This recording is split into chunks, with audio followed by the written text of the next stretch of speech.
wander? I will wander. I will pick it up and wander with it. How does that sound? That sounds good. Okay. All right. Well, welcome.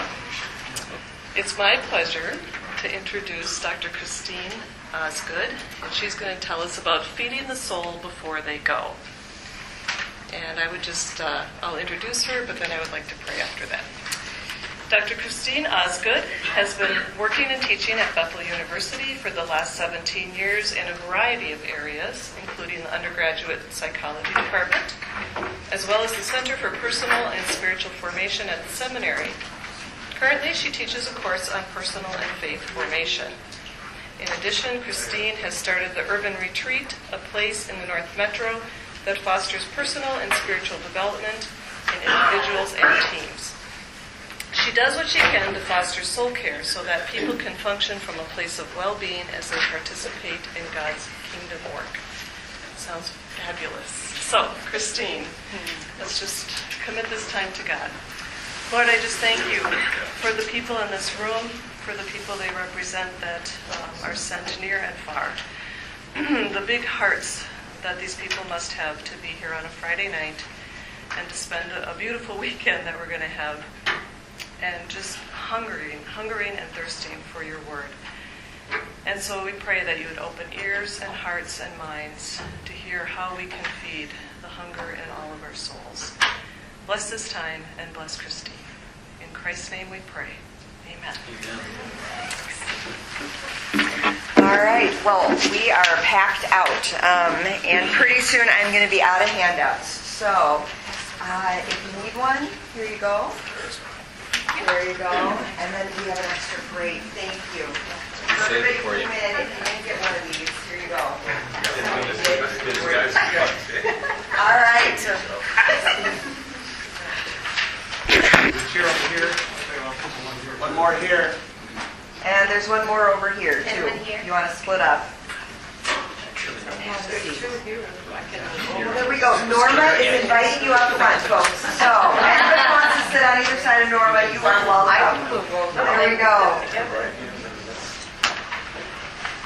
There's two right here. Look at you, bringing in your own chair. Perfect. Yes, that's right. All right. I was in another one. Perfect. Now we have everybody who has a chair. I think we're good now. That's perfect. Thank you very much. All right. Well, we're going to get started because, oh my goodness, 8 o'clock on a Friday night, and we're going to try and unpack how to take care of someone's soul before they go.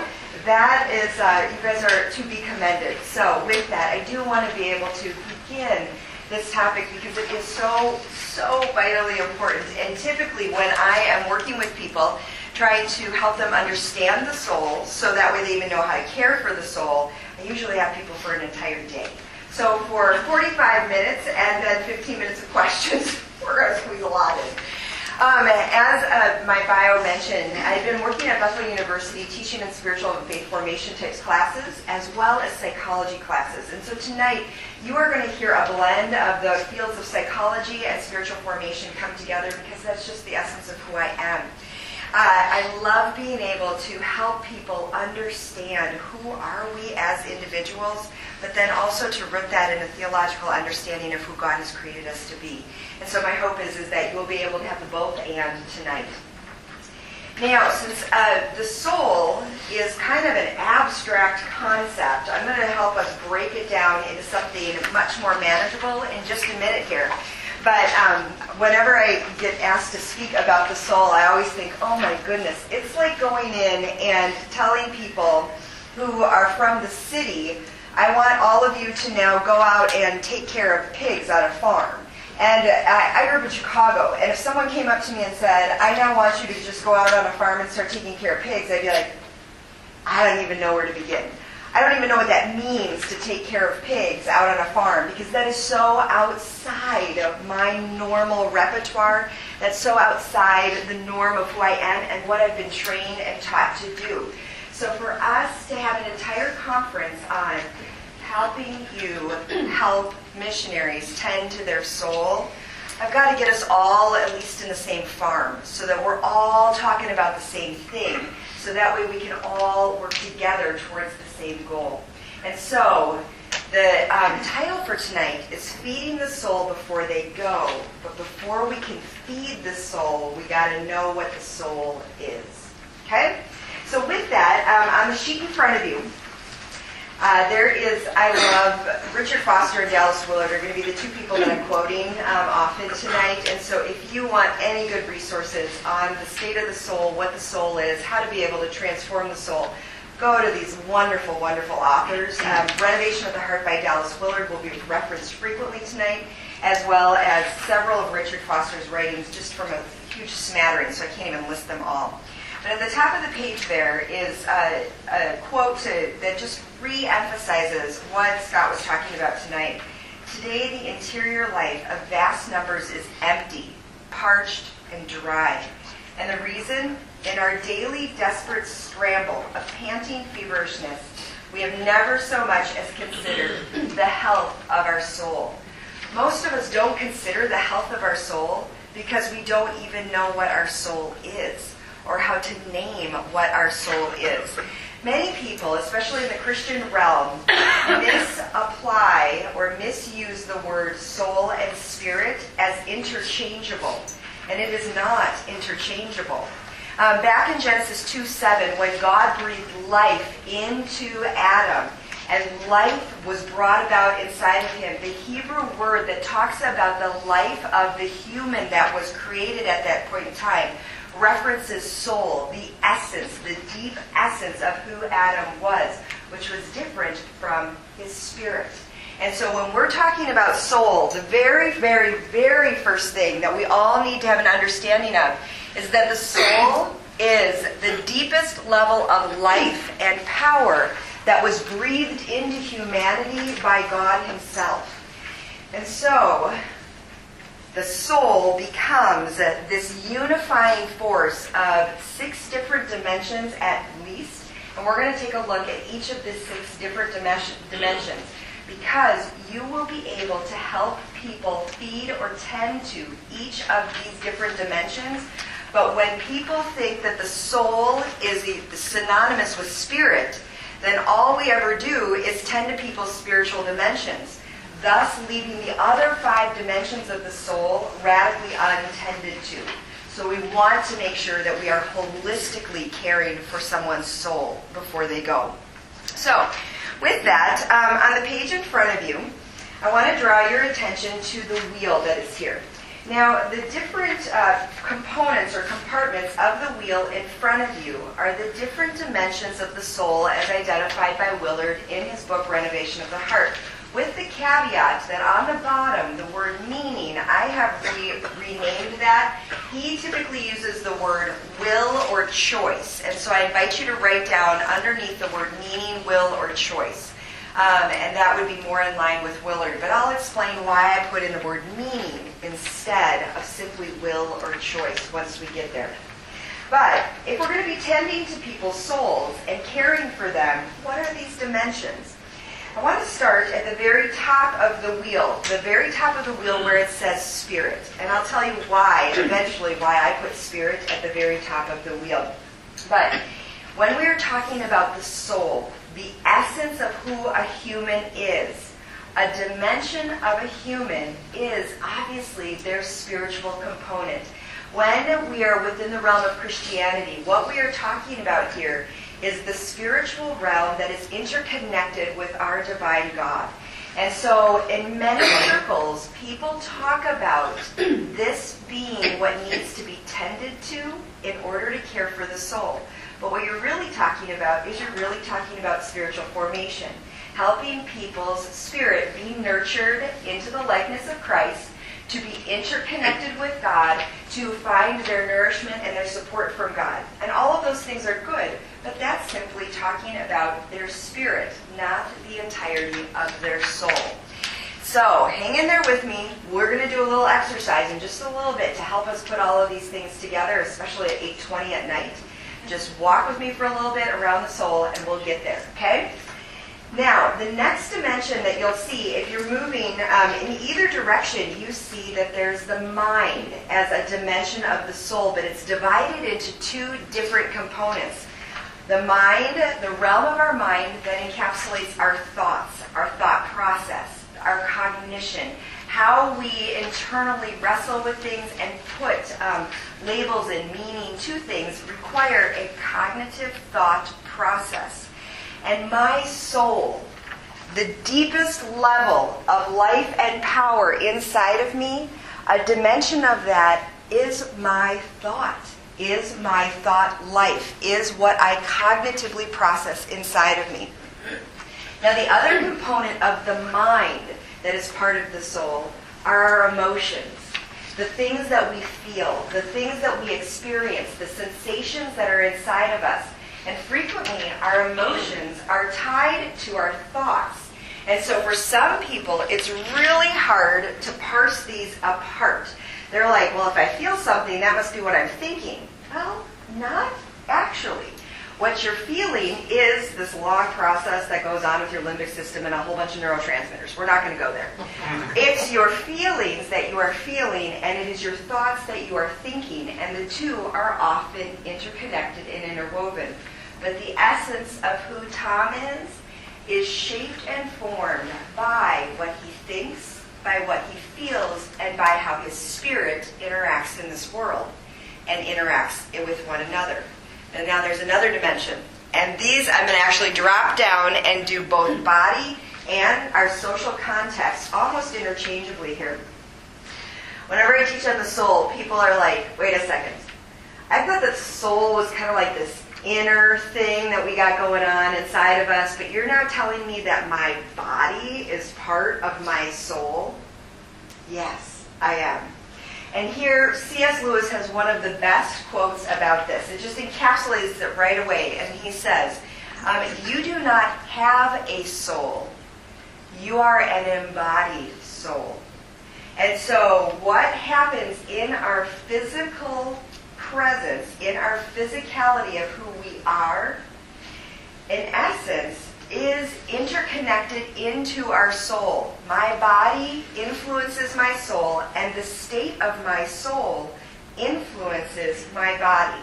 Now, for any of you who are still a little skeptical about this, just think about what happens inside of you when you start to get anxious about something, and your emotions start to escalate, and your thoughts start to spiral, and you start begging God, please intervene, and I will pray for the next 72 hours over this incident. Has your body ever started to manifest physical symptoms? Yeah. Yes. And it's because our soul is so interconnected with all of these areas that we can't separate our body from the essence of who we are. Plato did us a disservice a long time ago by causing dualistic thinking. We don't want to think dualistically. We are integrated here. Now, we're going to go over to the social relationship dimension.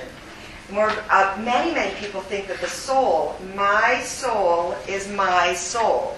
And your soul, Kathy, is your soul. And so our souls can say hi to one another, but our souls, there's no social dimension between our souls. Oh my goodness, yes, there is. And I have a deep theological understanding about this when I think about what we were created in the image of God. In the image of God, He created them, male and female, He created them. The plural form of God, the triune God, created a plural humanity. And there is an interconnected relatedness of us based off of the triune God's interconnected nature to begin with. Now, that is a topic for another day, because that's another big theological, too much for 8:15 at night. However, what I want you to see is that a triune God, a plural Father, Son, Holy Spirit, created us in God's image. And so there's something very unique and very special that plays off of each other as we move around in this world. My soul is impacted by being in relationship or connection with other people, and their soul is affected by being in relationship with me. Which is one of those amazing things about this conference, is that we all want to care for workers out in the world, all over the world. And our being, our essence, can help nurture their essence. And there is a soul interrelatedness between us, which is quite stunning. Now, we're going to go to the last part, the meaning part, which what Willard typically calls choice or will. Now, how in the world does this fit into this? The reason why I use the word meaning, and I use the word meaning with regards to purpose, I use that instead because of this. Have you ever been at a point in your life where you have felt that there's no meaning for what you're doing? Where you've asked yourself the big existential questions going, what is the point of all of this? What am I really supposed to be doing? What you're tapping into is, does your essence feel connected to a sense of meaning? A little story for you. So, I wear many hats. Like, I'm here with the Urban Retreat, I've been a professor, but I've also been part of a church planting organization, and currently still am, called Christian Associates International, which we just changed our name as of like today to Communitas International. And part of one of the great gifts of being part of that organization and being part of Bethel is that when my husband went on sabbatical a few years ago, we packed up all the kids and we went over to the UK and lived over in the UK for a little while. Now, the thing that was really tricky for us when we lived over there was that we weren't going to plant a church. We were going over there, and in my role in CA, I was going to be visiting different church plants, extending care, trying to tend to their souls as I was interacting with them. But I knew it was short term, and I knew I was going to be going home. Well, as I was there, or when we got there, we ended up, oh my goodness, we ended up living in like this Storybrooke little village. It was this tiny little town out in the middle of nowhere, Yorkshire, England. It was like sick cute where we ended up. Where there's little cobblestone streets, and look outside our flat, and Wednesday market would be there, and all the little farmers would bring in all their produce, and it was like Storybrooke magical. And then on the weekends, we were able to go to different places where CA had different church plants at, and I was able to engage with folks there, helping to tend to where they were at in their journey. And so on the surface, this looks like we just got a little slice of heaven. And I was like, oh my goodness, this is amazing. But the longer we were there, I noticed that something started to change inside of me. And I started to go, wait a second, why do I feel a little off in the midst of this? Well, about 2 months in, I had gotten done with my rotation of all of the different church plants that I was going to see, and we were going to be there still for another 4 weeks, where all I was doing was homeschooling, and then like walking around the neighborhood. And I knew that we weren't going to be there long term, and I started to have this like unsettled feeling inside of me. So I did a lot of my own little interior work and trying to figure out, okay, what's going on? Why are you feeling this way? And here's what I came up with. I realized that the next month that we were going to be there was going to be an entire month where there was no real meaning. Our community back home was sending us emails saying, oh my goodness, this is what's happening. We've got 3 new families coming to our missional community. When are you guys coming back? We can't wait to have you with us. And I'm sitting in this little Storybrooke village doing what people would probably say is like the most luxurious, wonderful thing, just hanging out with my kids, homeschooling, and eating chocolate. And I wasn't sad with that because I knew that the meaning for my life was actually back home. I had already tended to our workers the way that I was supposed to tend to them. Now I was doing nothing but entertaining myself and entertaining these kids over in a foreign country. And I thought, this is why I have dis-ease. My place of purpose and meaning is not here entertaining myself. My place of purpose and meaning is back with our community, being embedded in that area. When meaning and purpose was lacking for me, I literally could feel my soul withering and going, oh, something is not right at this point in time. When we came back, and meaning was reestablished for me. I could see why my life was useful. It felt like I was breathing new life and new air back into my soul. And it was such a gift to have that. I don't know about you, but when you have worked with, if you've ever walked alongside someone who literally does not feel like they have meaning or purpose, you watch them shrivel right before your very eyes. Yeah, you've seen it too, haven't you? Yes. So with this, these 6 dimensions make up the soul. And so, for those of you who are sitting here going, I don't know that these things are interrelated. I don't know that these things influence one another. I don't know, lady. Here's what I'd like you to do. And this is going to sound a little like childish and a little dorky, but just bear with me. I want everybody to take their thumb, okay? And what I want you to do is I want you to put your thumb down on one of the dimensions where in your recent life, this dimension has felt a little weighty, a little conflictual, a little off, a little not quite right. Put your thumb on that and put weight, press down on that dimension. Now, look at the other dimensions. Does the weighty dimension at all influence any of the other dimensions? Can I have some real life examples on that? How does when one dimension feel weighty, the other dimensions are influenced by that? Can you give me a real life one where you don't feel vulnerable on a Friday night, opening up about your soul? Yes. And what's your name? My name's Lori. Lori, thank you. Can you give us an example? Well, I was a missionary for 20 years, and I was a single working in a remote tribal area with coworkers that I had conflict with. Oh, And we need a lot of thumbs already. yeah. Yes. And so, I mean, I'm really relating to this. And I did that for 16 years, and I don't know how I did it, except that God The grace of God. carried me through that. Yes. But the reason I ended up transitioning off the field was I basically came to an emotional crisis. Yes. I just was just starved for relationships. Yes. All of my relationships became long distance, and long distance relationships are really hard to maintain. And Yes. And so Lori tells us about when her social context was off, conflictual, distant, not present with her. Then the rest of the dimensions of your soul also started to become impacted, most notably the emotional dimension. Did I hear you right? Yeah, great example. One more example.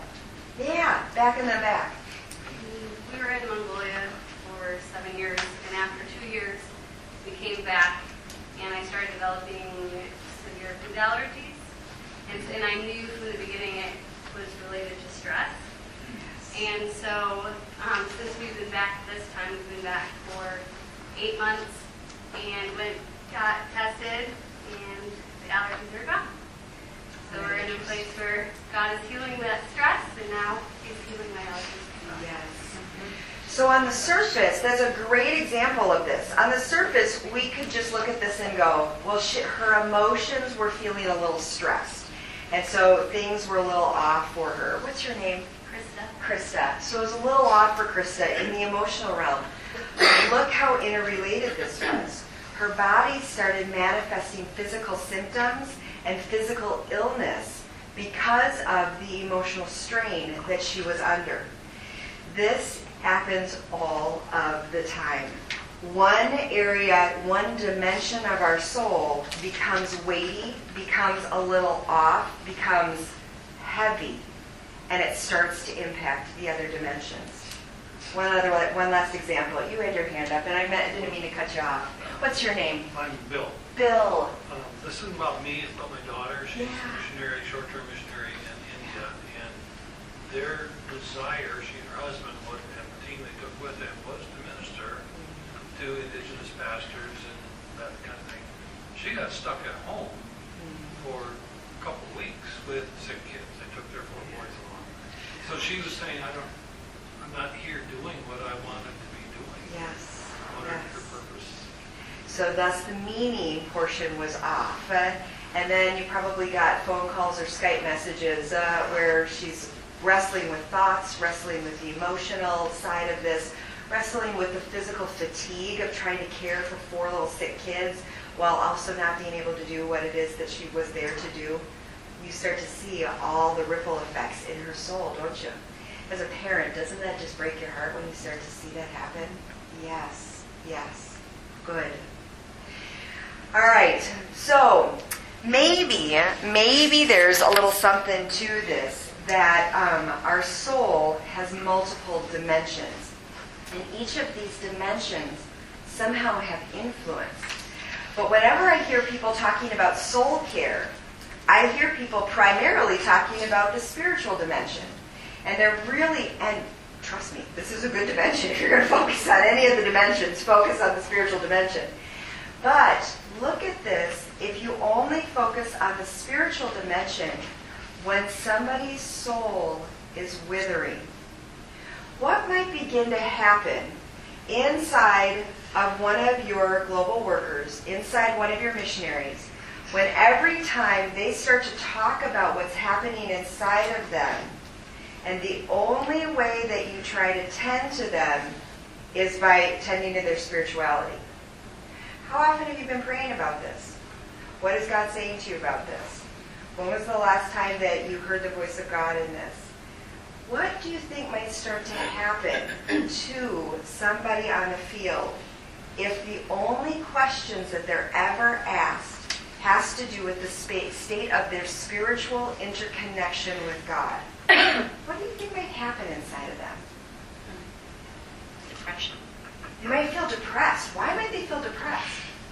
Because there's no one able to help process these other things Yeah, I'm exactly. struggling with. I'm struggling, I feel alone, and every time I open up my mouth, they only ask me about my quiet times with Jesus. Yes, yes. What else? What else do you think they might feel? Something wrong with them? Pardon me? Something wrong with them. Yeah. Oh my gosh, what's wrong with me? What happened between me and God? Because the wheels are falling off the bus here, and they're asking me these questions about my spirit, so something must be wrong between me and God. Yeah. If all that we're hearing is law stuff about how am I doing with my walk with God, then that can be really condemning when I recognize my failures. I need to hear the gospel. I need to hear about Christ raised from the dead for me. And that could be very, very helpful and nurturing. What else do you think people might be thinking? I saw another hand over here. Oh, I was just a feeling of guilt that I must be doing something wrong, which I think was covered. Yes, yes. Now look how different this would be if you started every single time you were working with one of your missionaries and you started going around the wheel and you asked them a question about every single dimension around the wheel. They might start to feel known, listened to. They might start to feel like they're being treated holistically. All portions of them are being tended to. But before we get to that, because I always want to jump the gun, what can we do to help feed them? I want to take it just a step back again, and I want us to notice, it's a little toasty, isn't it? I know. Can you maybe pop on the fan? Yeah. That'd be great. And if you guys get blown away over here, just turn off the fan, okay? All right. Can you happen to see if any of those windows open up? Yes, let's open the windows. I don't want people falling asleep. Oh my goodness, I know. I mean, it's brutal. Yeah, I'm really sorry. No worries. They are a lively bunch. They're generating a lot of body heat. They're very engaged. All right. But before we start going, how could we tend to these different dimensions? I hope so. There we go. Maybe we'll get some movement there. Okay, good. How can we tend to each one of these dimensions?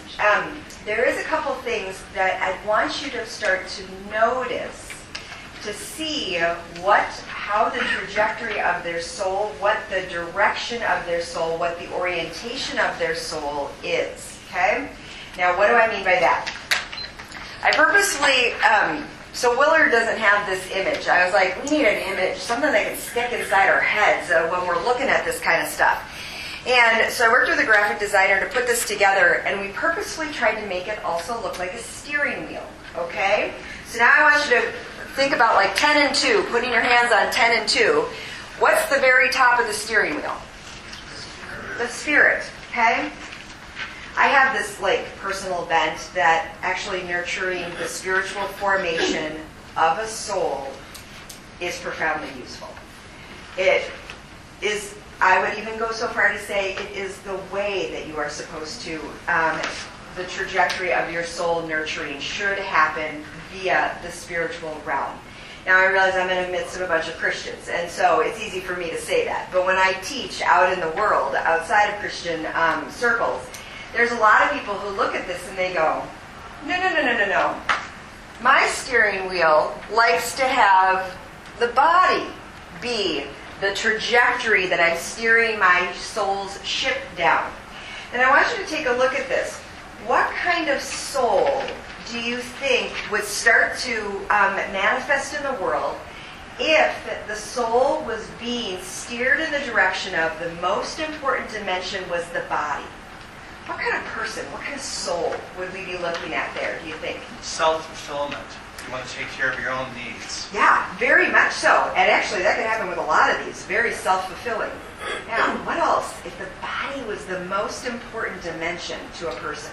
Addictions of some kind. Yes, addictions of all kind. Whether it's addiction to running or addiction to alcohol or addiction all over the map. What can I do to make my body feel good, to make myself in my physicality feel pleasure? You find a soul that has the dimension of the body steering it, taking on some really interesting addictions. I like that. That's good. Let's also turn this. Yeah. I was going to say, it could be chronic illness, too. Oh, my goodness. So and this is not that they choose that. It's just, imagine what this is like. You find out you have cancer. All of a sudden, whether you want it or not, your body comes screaming to the top of 10 and 2.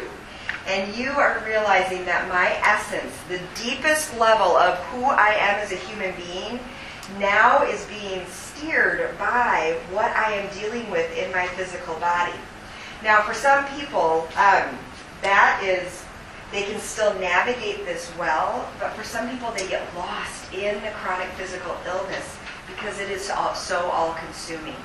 And again, because I have a Christian perspective on this, one of the things I want to work with them is going, okay, how can we get back to this spiritual formation in you as we tend to the grief, the loss, the difficulty, the pain, without having the body become front and center for your soul's essence in this world. I worked in higher education for 17 years. Can you guess where I've seen the 10 and 2 steering the ship in higher ed? Oh, actually not in higher ed. One would wish. In the mind, specifically the thoughts. Oh my goodness. In higher education, there are so many souls that have their soul steering towards the cultivation of the mind, that being the most important thing. And so, I want you to take a look at this because it almost becomes like a little questionnaire you could give to people that you are walking with as they're telling you about their journey on the mission field. For example, you could start listening to their story, and all you ever hear in their story is how they're talking about their profound sadness. And everything in them is always processing their emotions, and their emotions are what driving them, and their emotions are front and center. It shows that ding, ding, ding, this dimension needs some nurturing and needs some attention, but maybe that dimension has also kind of taken over the trajectory of the soul. And so how can you still tend to the emotions, but then also tend to the spiritual formation of that person at the same time? Both things. So with that, I walk with people in a spiritual companion realm. I'm a marriage and family therapist by trade, professor for a while, and then also became spiritual director.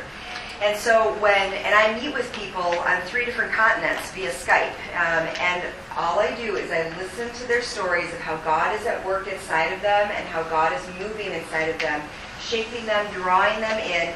And what I find is that as I listen to their stories and as I listen to what's happening to them on the field, it becomes very easy for me to see which dimension is taking front and center for them right now. Which dimension they need me to ask about. They need me to wonder about. They need me to say, do you need resources? Because the story over and over and over again will constantly come back to 1 or 2 of these dimensions. For example, there's a young woman that I meet with every 6 weeks, and her story is constantly coming back to her sense of isolation, that there are no real friends that she has in the town that she's in.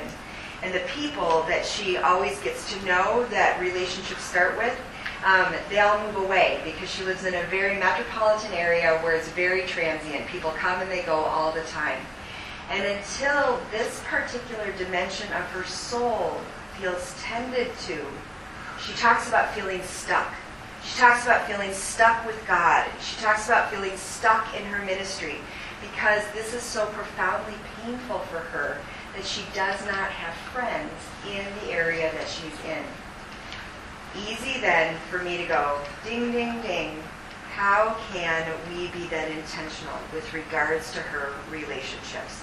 And that's a whole other ball of wax, but it's an illustration of the story that you listen to will help you see which dimension of the soul you're really wrestling with at this particular time. Now, how do you feed the soul then? So if the soul is actually made up of these things, if these dimensions are all there, how in the world do you begin to feed the soul before they even go? Because here's the thing, most of you know this already. The second they get there, there is so much that they're having to navigate and tend to and deal with that most of them are not sitting down and going, today I'm wondering if my sense of meaning has been fulfilled, and what is my thought life like today, and how are my emotions in the midst of this? Most of them are like what Scott said. They're going, oh my goodness, where am I? How do I even get my bank card to work as I'm at the little chip reader and I'm having to wave frantically to the cashier who's trying to wave frantically to me and I can't even figure out what to do. Somebody who has gone into a cross-cultural setting does not have the luxury of sitting down and reflecting on this. So before they even go, here's what you can do. First and foremost, I love how Dallas Willard says this. The very first thing we must do to be mindful of our soul is to acknowledge it. Take them out for coffee. Let's say you have been assigned to a new couple that's going to be leaving and going overseas, and you're going to be their point of connection between the church and them. Take them out for coffee and sit down and say, you know what? One of the most important things for you to actually tend to while you're over there is your soul. And I'm wondering if you have ever even been given the opportunity to talk about what your soul is. And that you've been given a soul, that God breathed soul into humanity. And what is the soul comprised of? If you've never received teaching on that, if you've never even thought about that, you know what? I went to this conference and this lady gave us this little handout, and I just kind of want to talk about this with you. I want to show you, these are parts of who you are, the essence of who you are. And so, before they go, help them to even acknowledge first that they have a soul, and then secondly, what the different dimensions are. Can you imagine how freeing it would be for you to sit down with someone before they go and say, I just want to talk with you a little bit and ask you, I'm curious, how are your relationships now? What do you find that you need in order to feel supported and nurtured in the context of your current social relationships? How are you envisioning keeping your relationships going and making new relationships when you go over there? All you have to do is ask some questions to help them start thinking about, okay, I need to put my support raising aside for a little bit here, and I really need to ask myself, how am I going to tend to relationships? Or sitting down and asking them, what actually is your sense of meaning? What is your sense of purpose, and why are you engaging in this? I'd love to be able to be praying for you with regards to this. Can you describe it to me? What you're doing is you are very gently drawing to their attention this very important facet of who they are on a soul level, and giving them space to even talk about, here's what I feel God is calling me into, and here's what I'm hoping to be about while I'm there. And then when they're there and you touch base with them, you can ask them questions that come from that place of already discussing their sense of meaning and purpose for why they're going. Really easy thing, but actually kind of a really tricky thing, is to talk about their thoughts. And most people are going to want to talk about their thoughts and their feelings at the exact same time, because a lot of people can't tease those apart. But one of being a marriage and family therapist, I had a season where my entire client base, all of my clients, were MDiv students and their spouses. And it was like almost weird for a little while. I'm like, what? Did like a billboard go up saying she sees MDiv students? Come on in.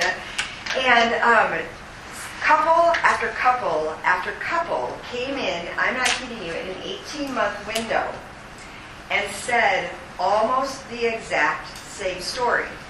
And by the end of the 18 months, I almost would get an MDiv student to come in and their spouse, and they'd sit down and I'd be like, and you're about to tell me about your pornography addiction, aren't you? Because for 18 months, that's all I heard about was the thought life of the seminary students, and how their mind just felt like it was being assaulted left and right with an addiction to pornography. And they would come in and they would be going, I cannot free my mind from this. The thoughts are so overwhelming to me. And there would be so much shame, so then we'd have to also talk about the emotional component of this. But so much shame, so much guilt. And then with the spouse there, we'd also have to then deal with the social dimension of this because of how it was impacting the marital relationship. People don't feel like they have safe spaces to be able to talk about the profound difficulties that we experience as humans, especially humans in ministry, with regards to our thoughts. And how that is literally a battlefield that many people have to confront and wrestle through and whatnot.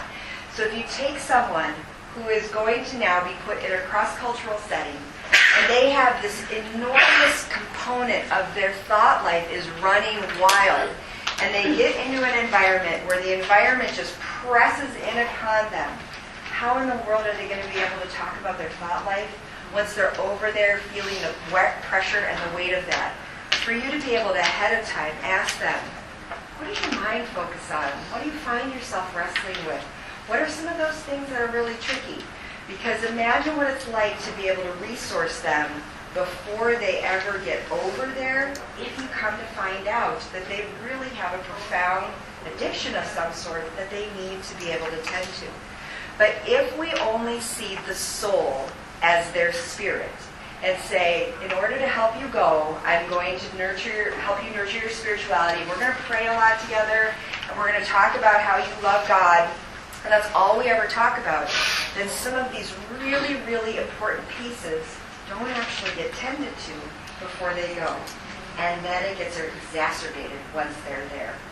So I could go around the wheel in all of these different areas, but I'd rather have you go around the wheel. And here's what I'd like you to do. Offer up what might be useful questions or useful experiences that you could help to ask or provide for missionaries to help feed these dimensions, tend to these dimensions, pay attention to these dimensions before they go. What might you ask them? What might you be curious about? What might you try and resource them with in each of these dimensions? Got any ideas? Questions you could ask, resources you could give. How could you intentionally tend to all the dimensions? Got any ideas? You look like you have something on the tip of your tongue. Yes, blue sweater man.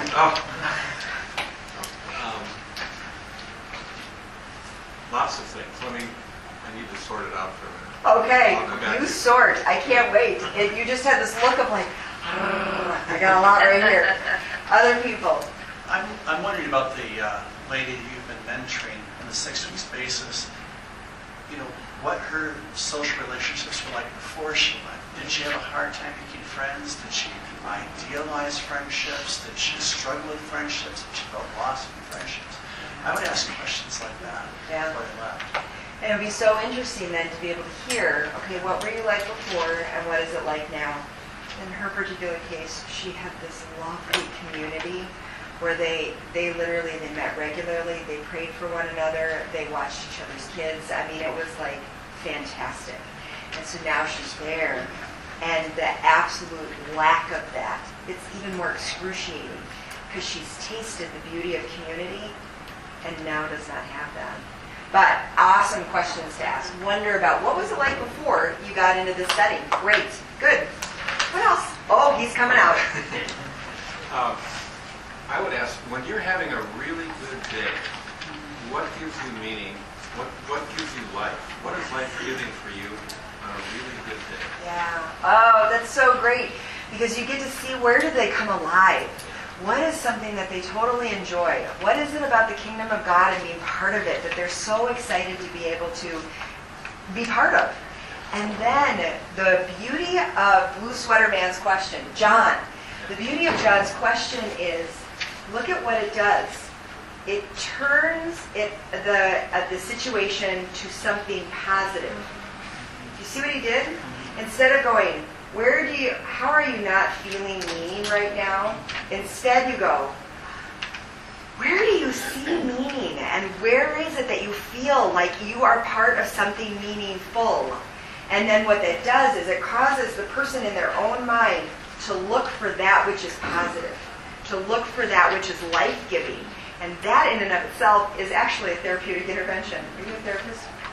Not really. Well done. Good job. Amateur therapist. Good work. What else could you possibly do? If you were with someone before they go, how could you help to tend to them in these dimensions? Well, just thinking about that, and an area that is really fruitful in discussion with some of my friends is the question, how do you process loss? Oh, How do you yes. process some of the sense of loss in your life, or what might those be? A friend of mine said that his definition of depression is an ongoing sense of irretrievable loss. Oh, And I thought that was really helpful. yes, yes. You know, And plaid shirt guy, what's your name? Gordon. Gordon. Yeah. Gordon, when you ask that question, which of the dimensions do you think are already being tended to when you ask that question, being paid attention to? Which of these 6 do you think might invite the person to pay attention to this with that question? Well, this may not be the answer you're looking for, but the first thought that comes to mind is that very often these are unverbalized thoughts Exactly. that they have not had a chance, they haven't felt safe maybe to talk about. Yes, exactly. And so you have these unverbalized thoughts, and they're laden with maybe undiscussed emotions. Yes. And so the question allows for that to be able to come out. And what a fruitful thing to be able to talk about, since, let's be honest, when you go overseas, there is so much loss. So much loss. And so help them think through, how do I even process loss? If they say, in my own context with all of my social support system that I have right now, the wheels fall off the bus. I am out of commission for 6 months when I have loss. You know, there might be a little nurturing to do before you actually get them on a plane and have them go over there and they experience loss after loss after loss after loss. Great question. Good. How else could you tend? Yeah. I guess I ask, like, how do they spend their free time here? Oh, yes, yes. how does that help them pay attention to some of these? I think it shows like where definitely like the body, depending on what activity I guess they do for their free time, but it could also be thoughts, social context. Yeah, exactly. Closely tied to that is a question you could ask them is, how do you play and who do you play with? When we play, it's usually a full-bodied experience. Whether it's, I'm out playing chess with my son and you're like, how's that a full-body experience? Because the heart is racing and I'm thinking through things and I'm wanting to win and enjoy that moment with him. To running around and playing football. That is a full-body experience there. And then who do you play with? Then also shows, do you have people that you engage stuff with? And it gives them then this idea where they can go, oh yeah, I actually feel really good when I'm playing football with like 3 kids in the neighborhood. I could do that there as well. Okay? Great. Good job. Yeah. What is your plan for staying healthy? You're going to eat different food. You're going to probably have different exercise options or not. Yes. How do you hope to tend to your body when you're over there? Because, what if the person has always been like a long-distance runner and they're moving to the Alps? I mean, maybe they'll become an ultramarathoner, but they might not be able to do what they've always been able to do. And have they even thought about that before they go? But that's a huge dimension of their soul, still tending to themselves. Yeah. Good. Yeah, what would you ask? When you think about God, thinking about you, what comes to your mind? Oh, so great for many. Incredibly, profoundly difficult for others. Because that is a really profound question. You will be able to get a great sense of, do they feel loved by God? Do they feel ashamed before God? Are they terrified of God? How is it that they see this dynamic interplay between them and God? And in the midst of a question like that, you get a lot of information. And how great to actually know that before they go. Because what if you send them on over there and they have this profoundly shame-driven view of God where they think, I'm terrible and God hates me. Ooh, okay, that could be a little tricky, having them being the ones to go preach the gospel and the good news. Yeah. What about how do you respond in situations of tension and disunity and conflict? Yes. Oh my goodness. Yeah, it will touch on multiple dimensions there. Yes. When you're over there, what will tell you that you've been successful and what will tell you that you've been a failure? Beautiful. Beautiful. Are you starting to see it? How all of these questions gently draw their attention to different dimensions of their soul. Because once they get over there and the situation starts pressing in, if they haven't even noticed the contours of their soul before they've left and tended to them, or at least gone, oh boy, I'm going to need to tend to them, it is going to be incredibly difficult for them to continue to nurture all of these different dimensions. And so, you're giving them a great gift. Sit down with them for coffee and say, let's talk about what the soul is. And how can we be mindful about caring for the soul now, before you even leave? And use these great questions to ask them about what they're doing even now, how they even live now, before they even get over there. Then they've got in their tool belts, they can, once they're there, they can go, okay, I can tell I'm shriveling up in this particular area, and this is requiring a little bit more nurturing at this point in time. Oh my gosh, it's 5 minutes. Okay, so with this, we had a lot of great scripture. Yes. There's some of the scripture text, like you haven't used the word heart, and the Bible has there's pages of references to the heart. To the heart. What's that? Yes, You find yes. that in this. Yeah, depending on the particular passage of scripture, I actually find that the heart could be used interchangeably with the soul, depending on the passage. Guard your soul, for it is the wellspring of life. That is much more in line with what we're talking about here. My heart to fear your name. Yes, and so because can you say that one louder? Unite my heart to fear your name. Psalm 86. Can you imagine if you would have your entire soul be united as you are coming before God? That means every dimension of yourself would be brought before God. We're getting more at it then. In those heart passages, we're getting towards the soul. A couple things with regards to just how the soul is something that is actually brought up over and over and over again in a variety of different lights. Back in Deuteronomy, only give heed to yourself and keep your soul diligently. Like, nurture your soul diligently. Keep it careful. Tend to it, lest you forget the things which your eyes have seen. This is the whole piece with the Israelites are needing to make sure that they remember we need to keep our souls, tend to our souls diligently, because, oh my goodness, look at what's happened to all the people before us who have not tended to their souls well, when they have not lived as the people of God. In the Psalms, I'm so glad you brought them up, because over and over and over again in the Psalms, you see the soul being referenced.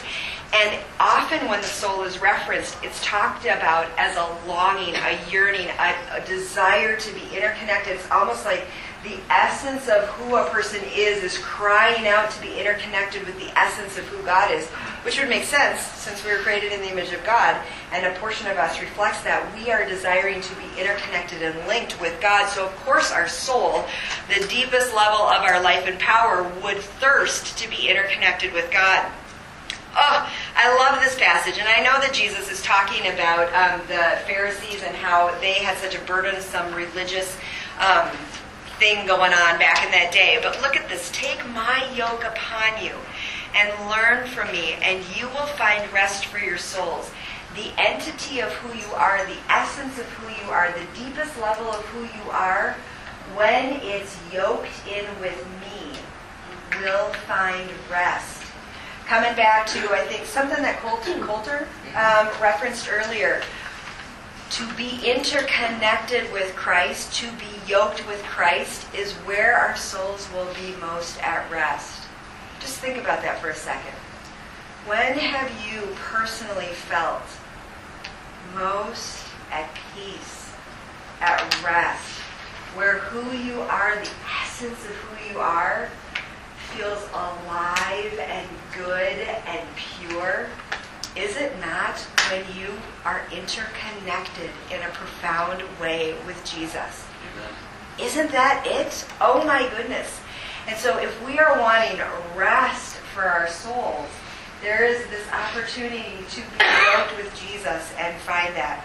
Now the hard thing is when we are trying to communicate that to people, and they don't feel rest for their souls, and they're feeling rather fragile, and the state of their interior is kind of all over the place, it could sound really shaming to them if we say, well, are you yoked with Jesus? So don't try and go there in that way, okay? And then we didn't even get into, God references God's own soul multiple times throughout Scripture. The nephesh of God, the soul of God, is the Hebrew for soul. And in Jeremiah, you see God referencing God's own soul. Matthew 12:18, when God talks about how his soul is delighting in that this is Jesus, his son. Leviticus, Psalms, it's all over the place. Point being, with all of this, the essence of God, we are to be drawn up and connected into the essence of who God is, and the essence of who we are is to be interconnected there. That essence meaning essence is soul meaning soul. And so, if we're going to help missionaries get ready and go, we want to make sure that we're looking at their essence, the entirety of who they are as a being, that and as they are an embodied soul. So with this, 6 dimensions, you can have easy conversations around them. Hopefully it'll be something that can actually be useful for you. I was supposed to give you 15 minutes for questions. So, does anybody have something that they really are wondering about? What I invite you to do is I invite you to stay after, and I'll dialogue with you. And I know that at 9 o'clock on a Friday night, half of this room is begging to get out of here because they're just so exhausted. And some of you might want to stay in dialogue. So with this, let me just bless you. And we'll end. May you have the sensitivity to know how to engage those who are going to go. May you be blessed with words that give life. May you be blessed with mindful questions that open up their souls to want to dialogue with you, to feel safe with you, to feel known by you. May you be able to nurture, care for, and tend to those that are going before they go, so that they leave with souls that are full and souls that are ready to engage what they are to engage. So let it be. Amen. Thanks for coming tonight. Good luck engaging the rest of this weekend. One of those heart passages would be in Jeremiah 17. The heart is deceitful. Oh, yes. Desperately wicked. Who can know it? Yes. And then the next, well, God knows the heart. God tests the heart. So is that one of those equivalents? I think it can be, especially if the soul has been nurtured in a way that is not useful to be aligned with God. There can be a deep wickedness that's also in it. And so, yes. So you don't think that's a kind of a universal diagnosis of the human condition? Oh, now we're getting into a big theological conversation. Well, what do you Ask you this, ask what you're asking.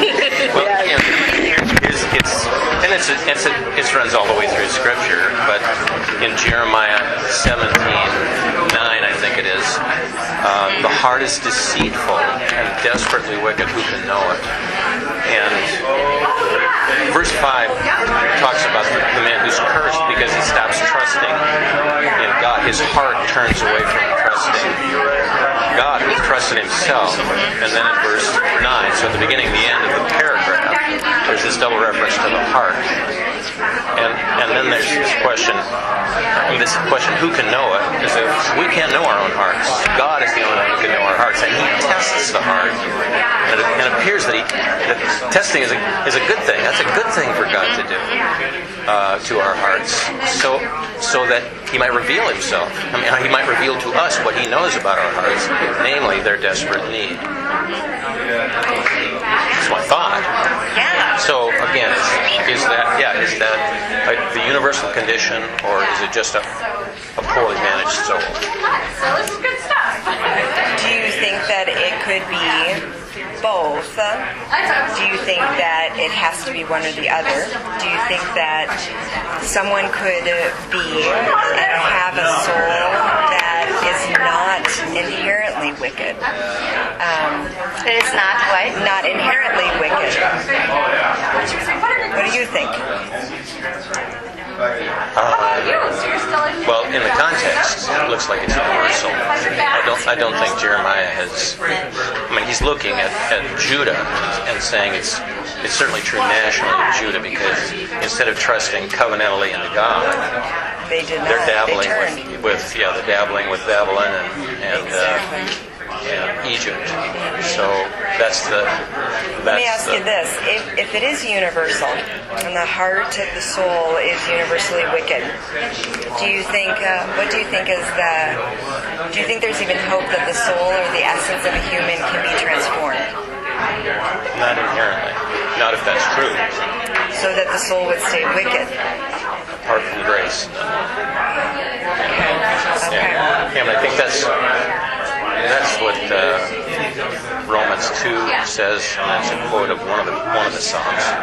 Yeah, you had a really important phrase in there that you just kind of slid in there. No, I mean apart from grace. So the soul can be changed, and the soul can be transformed. Right. Yes. Yes. That's what I wanted to know. I was like, are you telling me that you think that the soul can't even be changed? But then I would take you to task on that, because that's where the grace of God comes pouring out profoundly upon humanity. And there is that opportunity for soul essence change. And I have great hope for the human soul personally, that it could be and is invited to be profoundly renovated. But apart from grace, it's incurable. Well, apart from God working inside of us. And I think that there's a that I would love to dialogue more about there, but I'm also cognizant of the fact that there are other folks too. Yeah, you bet. Thanks. And we are. Thanks for your help. Yes. Yeah, thanks. And yeah, for your spirit too. Yeah, you got a lively spirit. Thanks. Good. Thank you. Okay. I love how your mind works. Yes. So good. Ladies, hi. Go ahead. Do you mind if we listen in? No. Okay, good. Mine were more practical questions. First of all, if you're interacting with someone, like I know someone on the field who's just going through a really dark time, her own words, and you want to talk to them about these things, would you start with the Spirit? Even though you want the Spirit to be the focus, would you start with that? I mean, I would fear starting with that. Could be very shaming. Yeah. I would listen to their story. Right. And in the midst of their story, you'll see what their heart, what their soul is wrestling with the most. And you'll be able to then ask more questions about that and be attentive to their story in that area.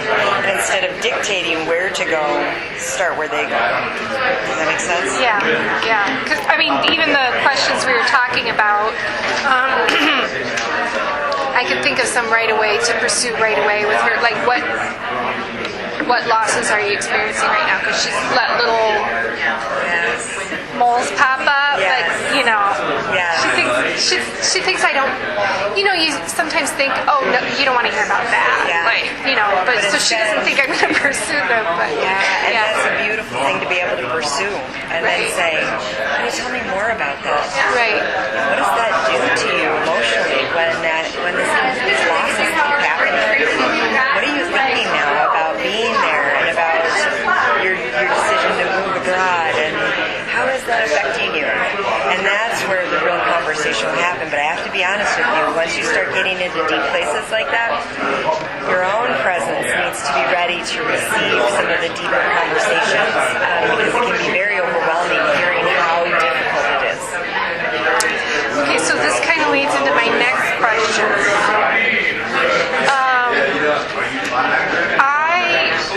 I am aware of the danger of inserting my own experience into other people's stories, and so for instance, this woman that you're in contact with feels socially isolated, and which is where I was at, and my only solution was to leave the place where I was. There was just really no other way that I was going to be able to meet any social needs.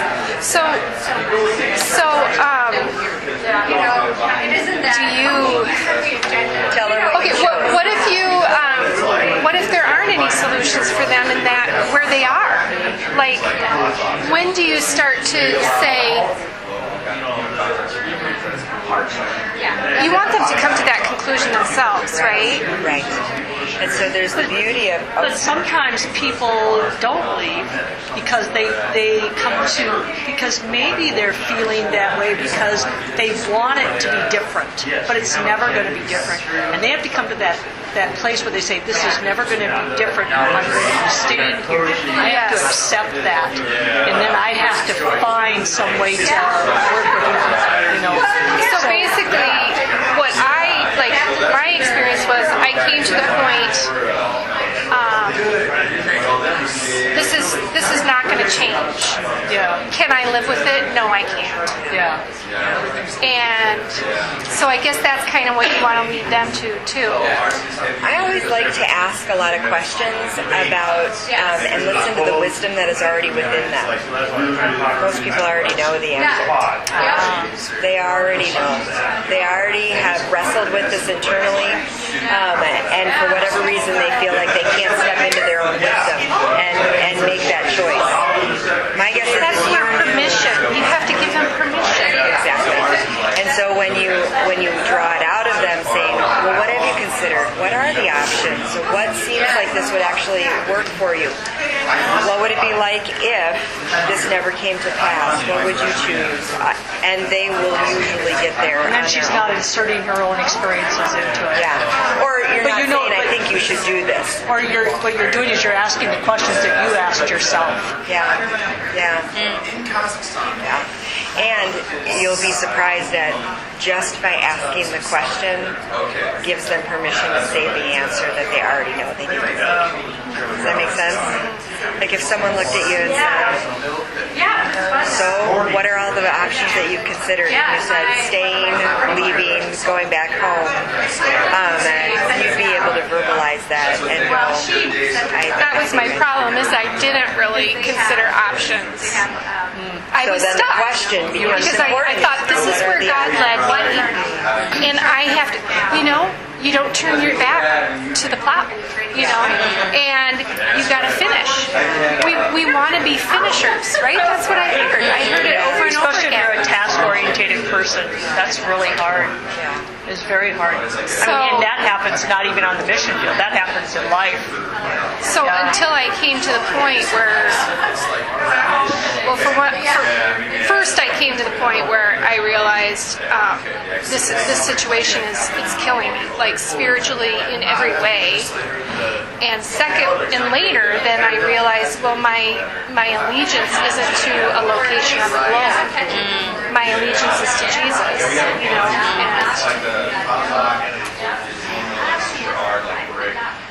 It's good. Really good session. Thank you. Yes. Good. Good. Now, there were a couple things you said I just was like, oh, wow.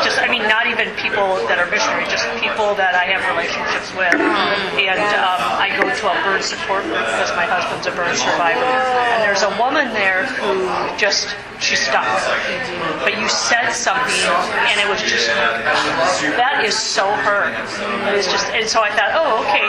Now when I go back to that support group, I can interact with her in a different way. Be attentive in a different way. Yeah. But I have a question for you.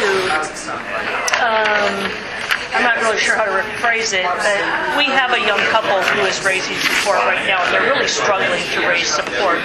The husband is real laid back kind of guy, which is great, for the mission field. But he is struggling to project himself so that he can compel people to support him. And so he was talking about some of those things and feeling impressed. And so his wife has been through as a missionary kid. She was helping him, and she is the one who really verbalized their conversation about how his lifestyle changed. He'd been spending all this time raising support, going here, going there, that they don't have their usual lifestyle. He's not involved in sports. He's not doing some of the things that he had done before. And he used to work out all the time. That's kind of how he handled his stress and that kind of thing. So they've identified that. But the thing that I just kind of saw was that he really relies a lot on her to do that verbalizing for him. How do you approach somebody with that kind of question? How are you need to speak out for yourself. And, or maybe just because I do that, maybe I'm projecting something what I want to see him do. Ask you that question because in a the voice that needs to be heard. His wife's name. I knew his parents. So, but he needs to raise support. They're going 2 years now, and people are starting to go, when are you going already? But when he talks in front of a group, that church is what my he doesn't ask. He doesn't share his passion. So what do you do? So we had a meeting a few weeks ago with him because he did. Then he took a trip over to the Philippines to see where he was going to be going for that 2 weeks. And when he came back, then we started talking to him about his trip and everything. And we sent somebody else with him, and they, but this person spoke up for him and said, "I wish you could have seen him when he was with the people. He really has the passion. But he couldn't verbalize that. And somebody needs to verbalize that for him to raise his support. And they're going out to the East Coast here in a week to raise support at her family's home church. Oh, that's great. I'm just kind of How can we help him? He needs by mentoring. I have this girlfriend who literally coaches on presentations. And I'm like, he needs presentations. Well, and I think I might have been a little rough with him in our meeting because I said to him, I said, you know what, I really challenge you to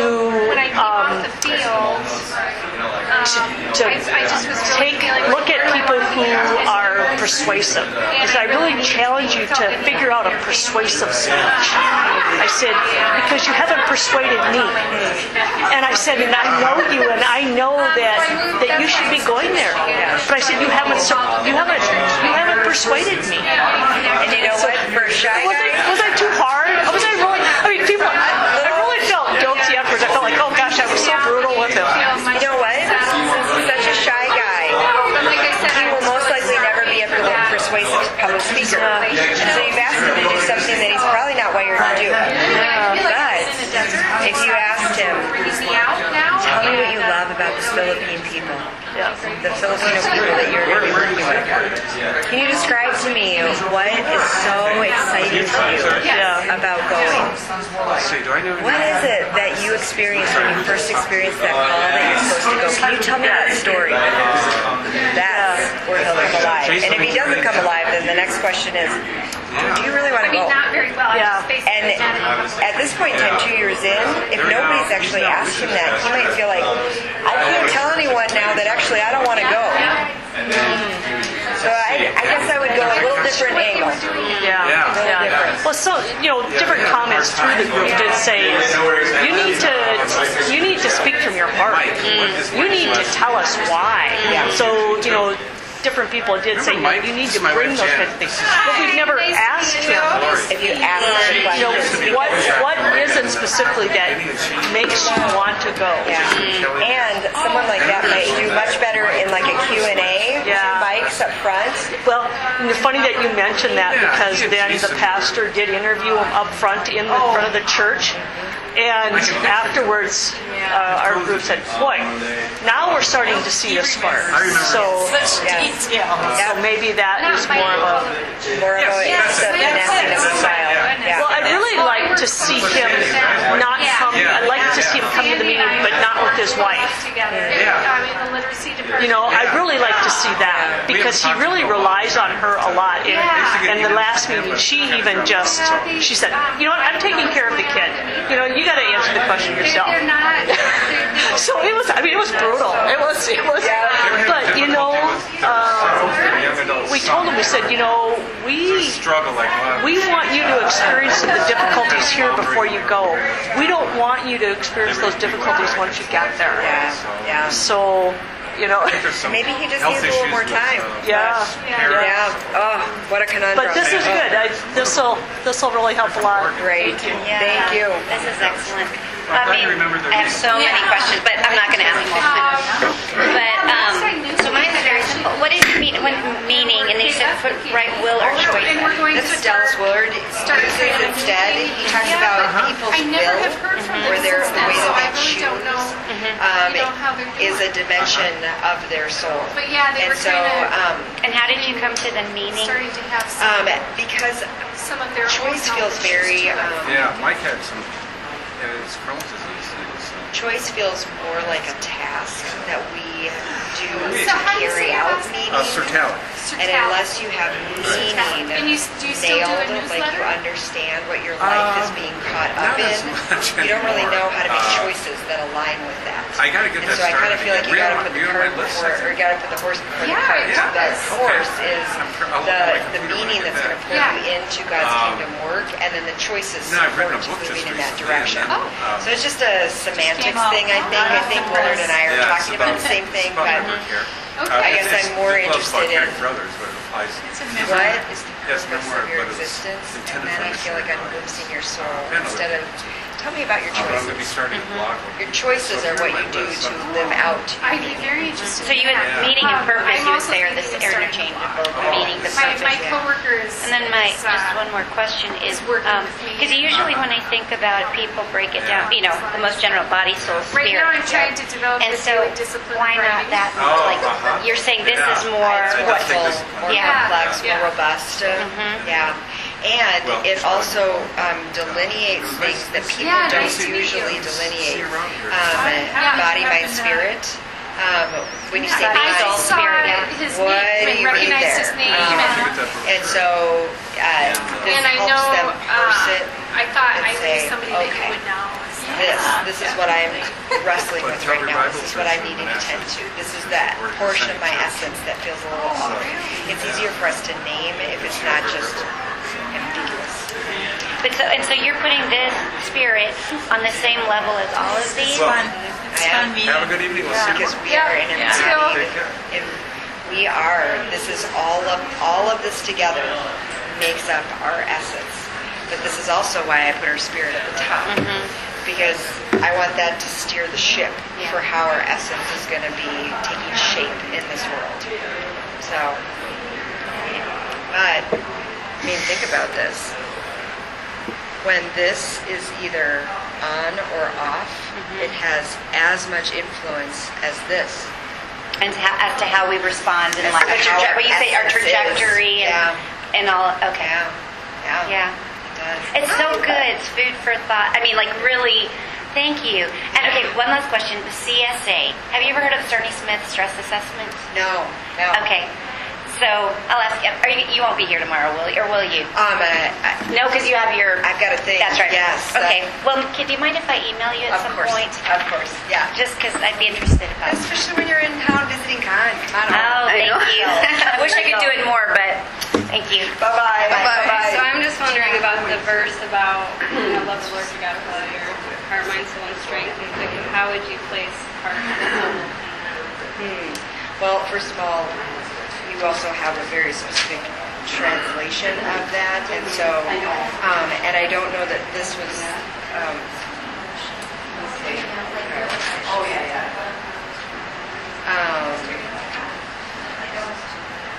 Do you ever say things repetitively to try and get across a point? Love God, full essence of love. Like when I read that verse, I hear a call to bring my fullness of my everything into this. Not make sure it's this and then this and then this and then this. It's you bring the whole kit and caboodle if you're going to be part of this. Does that make sense? Yeah. So that's how I would. Have you had a chance to do like word studies on those individual words? Not in that particular verse. Yeah. Right. Because I often will use this verse when I'm talking about the soul because I feel like it's more encompassing than a lot of the other verses that you find as far as in one specific place. Yeah. So I was just kind of curious about how you break that down a little bit. Yep. Okay. There you go. Thank you. And then is this where I can find you? Yes. Okay. Great. Yeah. Email away. I will definitely email you. We are Arden Hills. Is that close to here? No, it's on the north side of the Twin Cities. So it's about Okay. 40 minutes north of here. Okay. It's right north of like Rosedale, if you know where that is, or We actually haven't been here long. We're the International Workers and Residents at Crown College, if you're familiar with Crown. So we're not really very familiar with the city. Anywhere, There's so many little, cities around the cities. Exactly. So we're trying to kind of figure it out. Yep. Awesome. Well, thank you. I really appreciate it. It's been helpful to us here. I have a lot in common with you. Did my master's in counseling, MFT, but didn't get licensed because I went overseas. And then got my certification in life coaching. So I've been working with students in spiritual formation, spiritual direction, and coaching, and kind of, all the same holistic stuff. kind of stuff. So it was fun to hear. And I took a spiritual formation class a couple, 2 months ago, and it was all about renovation of the heart by Dallas Willard. So it's just good to kind of get that refreshing. overview. Yeah. Good. Thanks a lot. Oh, I good. appreciate it. Have a great night, guys. You too.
to no fence, shop windows, that kind of thing. Oh, there you go.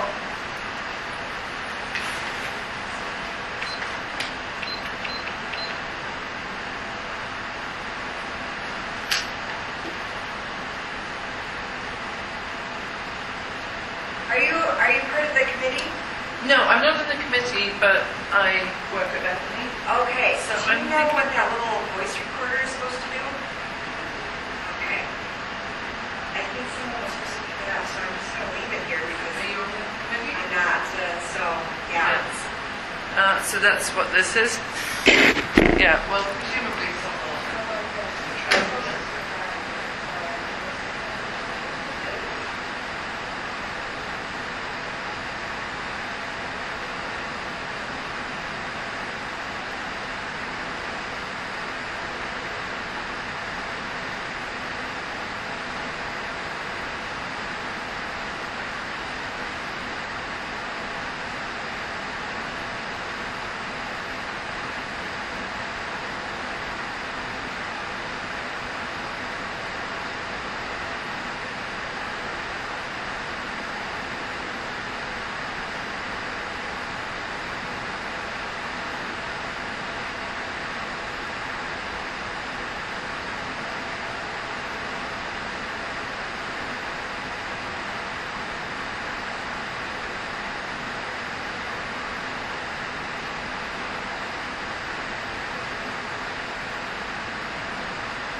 Oh, yeah.